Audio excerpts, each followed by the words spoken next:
es una iniciativa de fomento lector que iniciamos en Oliva durante el 2015 con la finalidad de dinamizar nuestra biblioteca durante el periodo estival. La biblioteca propone 4 retos lectores: al paso, al trote, al galope y el olímpico, y un itinerario de lecturas que consta de 28 ítems, que no pueden repetirse. Avui vaig agarrar un llibre d'aventures. Este itinerario recoge libros de aventuras, libros divertidos, autores valencianos, libros sorpresa. M'agraden els llibres sorpresa perquè a vegades et poden tocar llibres que a tu t'agraden. Me está gustando mucho porque estoy descubriendo historias nuevas y de distintos estilos. Así que planteamos este programa lector para cerrar un círculo: escuela, familia, niños y niñas lectores y la biblioteca. Com a mestra veig que és una manera de portar una continuïtat amb el pla lector que portem als centres durant tot el curs.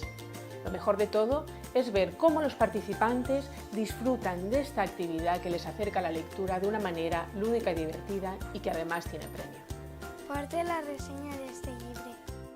El que més m'agrada del repte lector és que llisc a l'hora de la migdiada, no m'avorrisc i llisc històries divertides. La paraula repte suposa sempre motivació, interès, i això és el que volem.